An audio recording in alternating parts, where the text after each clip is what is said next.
Асыл тастан шығады, өнер жастан шығады. Арамызда білім мен өнерін қатар алып жүрген білімді, өз ой-пікірі қалыптасқан жастар көп. Солардың бірі Монғолия ұлттық университетінің магистрі, тарих, қоғамтану пәнінің ұстазы Сүйеніш Талғатбекұлы. Ол қазір ұстаздық қызмет атқара жүріп, шығармашылықпен де айналысуда. Ал магистрлік дипломы 90 жылдардағы жекешелендіруге қатысты. Осы тарихи үдерісте қай жерде ағаттық кетті, оның салдары қоғамға, саяси өмірге қалай әсер еткенін зерделеп жүрген көз ашық жастардың бірі.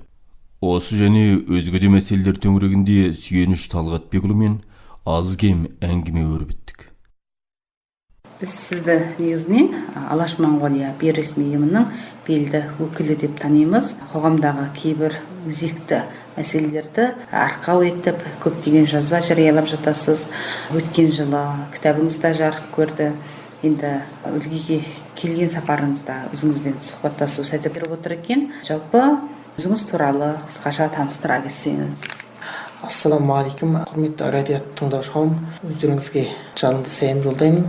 Менің есімім Сүйеніш Талғатбекұлы. Улан-Баторда университет колледжде тарих, қоғамтану, философия бағыттарында ұстаздық қызмет етемін. Енді өзім жайлы айта кететін болсам, ұстаздық қызметпен қатар қоғамда жалпы әлеуметтік мәселелерді қозғап, өлең, жыр және де проза жазумен айналысамын.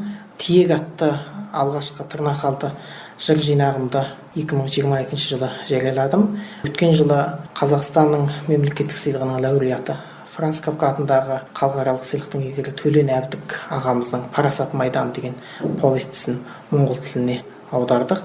Бұл туындыда жаңағы адам жаны, қоғамдағы өзекті мәселелер, ізгілік, зұлымдық туралы сөз қозғалған.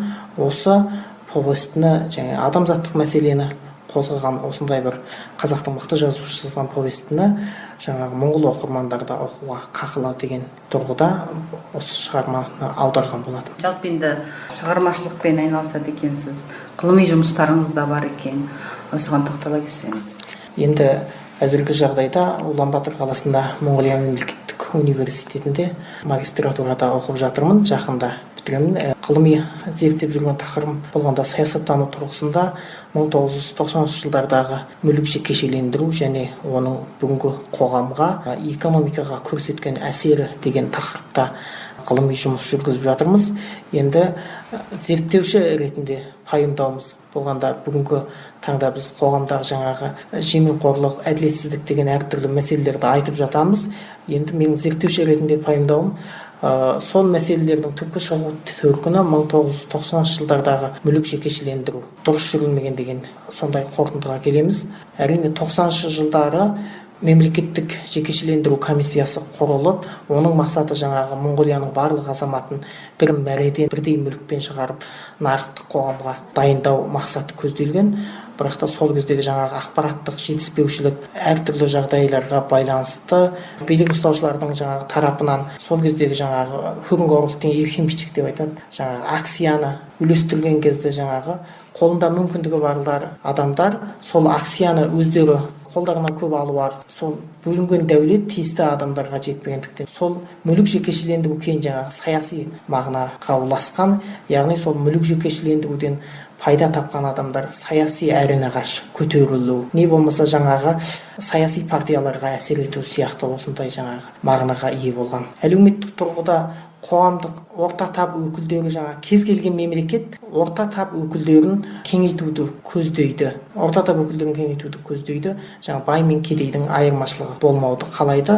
Біздің мемлекет тұрғысында бай мен кедейдің аралығы ұлғаю, орта тап өкілдерінің азаюы бұл жаңағы 90 жылдардағы мүлік жекешелендірудің нәтижесі деп осы кері әсері болған деп көріп отырмыз. Кез келген мемлекетте бұл бай мен кедейдің болуы қалыпты құбылыс болып саналады, бірақ та алайда сол әлеуметтік құбылыстың жаңағы пайда болу заңдылығы сол мемлекеттегі әділет мәселесіне келіп тіреледі. Біздің қоғамда жаңағы 90 жылдардың мүлік жекешелендірудің нәтижесінде көп кісілер қоғамдық байлыққа кенеліп, соның арқасында саяси билікке қол жеткізуі бұл жаңағы біздің қоғамның әділетсіздігінің бір себебі болып отыр деп көріп отырмыз. Мұрағаттарды ақтарып жұмыстайсыздар, иә?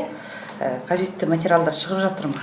зерттеу барысында біз жаңағы өзіміздің гипотезамызды бекіту жолында мемлекеттік орталық мұрағатты ақтарып жаңағы құжаттар жинадық, және сол кездегі біздің Моңғолмен қатар Польша, Чех, Грузин, Қазақстан сияқты мемлекеттерде де мүлік жекешелендіру процесі жүргізген, сол мемлекеттердің жазылған еңбектер, құжаттар салыстыру арқылы осындай қорытындыға келіп отырмыз. Басқа мемлекеттермен салыстырғанда қандай деңгейде жүріліпті біздің еліміздегі жекешелендіру? 1990 жылдары жаңағы кеңес үкіметі және кеңес үкіметінің бақылауында болған Польша, Чехия, Грузин, Қазақстан сияқты мемлекеттерде жалпы сол кезде 28 мемлекетте мүлік жекешелендіру процесі жүрілген. Ал бұл мемлекеттерде екі түрлі айырмашылық байқалады. Бірі жаңағы қоғамдық институт дейміз, сот жүйесі, сондай дүниелерді жақсартып барып, халықты мүлік жекешелендіруге нарықтық қоғамға әзірлеген деген сөз. Ал енді Моңғолия, Қазақстан сияқты кейбір мемлекеттерде болғанда халықты жаңағы нарыққа дайындамастан, әлеуметтік институттарды жақсартпастан тура мүлік жекешелендіру жасау сондай жаңағы қателіктерге ұрындырып отыр деп есептейміз. Рахмет. Өздеріңізге бір-екі өлең оқып берейін. Күн ғаламды шарлайды кемесімен, күңіренген ойлардың егесімен, зергіп азып тозған жер дүниенің ай сағалап қарайды төбесінен. Аспан жақтың көгермей көсегесі, біздің әлем мендер кесенесі, ақыр заман орнаған бұл бір ғалам, көз жасы тамғандардың пешенесі. Уақыттың мәні жоқ әлемге бар, қашықтықтың мәні жоқ әлемге бар, мөлшерінің мәні жоқ әлемге бар, құрдымға кеткен қоңыр жал өлең бұлар.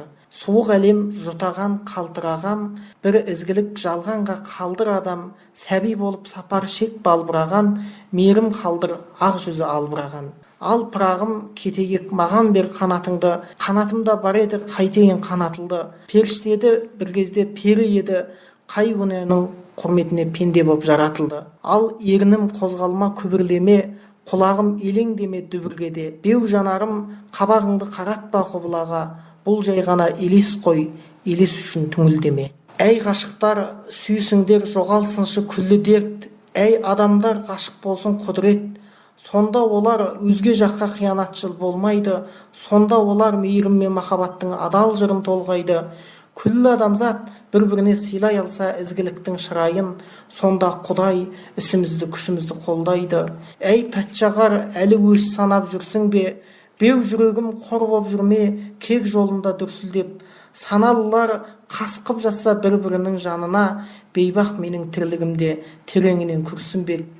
Барлығымыз бір атаның баласы, түбін қусаң бір жасуша бабасы, табиғаттың тұмсасынан шықса да, арда төйлі тым тәкаппар, тым кербезін қарашы.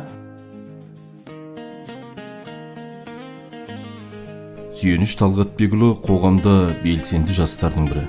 Ол Улан Батыр қаласындағы Алаш Монғолия жастар клубының өкілі.